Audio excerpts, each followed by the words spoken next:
A la taula hi ha el president de la xarxa de convivències, el portaveu de Joventut Camí de Pau i el portaveu també de Girona Acull. Segurament aquesta imatge que ara anem repetint, que veiem a la pantalla del plató, entre aquest pare que perd el seu fill de 3 anys i l'imam de Rubí, segurament això deu ser de les imatges més necessàries després del que passa i sobretot per vosaltres, que esteu amb entitats que treballen precisament per aquesta convivència. Vivim en una societat de gestos, els gestos són molt importants i aquest és un gest que en una situació complexa, en una situació d'incertesa, de por, abans parlàvem del no tinc por, de la por, va servir per intentar mostrar a la ciutadania, recordar-nos, més aviat dit, que som una societat on hem conviscut sempre entenent aquesta diversitat com una cosa positiva i no com un element negatiu. Jo crec que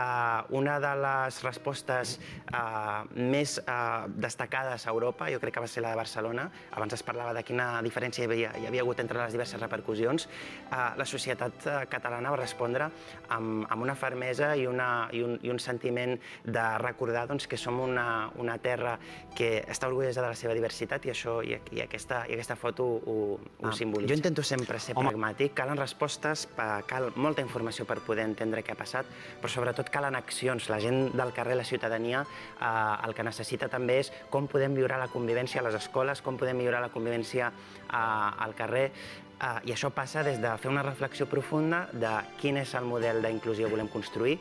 Realment, si fem una reflexió del món, si agafem el mapa del món i pensem on hi ha el millor model d'inclusió, no el trobarem, perquè realment no existeix, perquè gestionar les societats és complex, perquè les societats són complexes. I crec que, a part de buscar respostes, l'altra reflexió que hem de fer és una reflexió més pragmàtica, de pensar la gent al carrer, a les ciutats, als pobles, què necessita per millorar aquesta convivència. I crec, o demano, que intentem fer també una reflexió de parlar de la convivència en positiu, perquè normalment quan parlem de convivència sempre ho vinculem al terrorisme.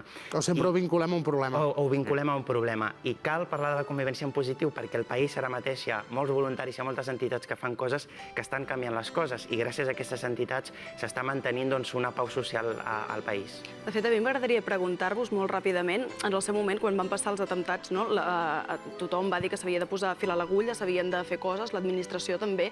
Vosaltres, que teniu contacte, anava a dir comunitat musulmana, però no ho puc dir, que esteu... Amb gent de religió musulmana. Amb gent de religió musulmana, amb entitats, l'administració us ha posat en contacte, esteu en contacte amb ells, esteu avançant en propostes, esteu fent coses pràctiques, com deies tu ara? I tant, estem en contacte, almenys jo estic en contacte amb diversos ajuntaments, amb diverses entitats, amb diverses escoles, buscant aquest pragmatisme.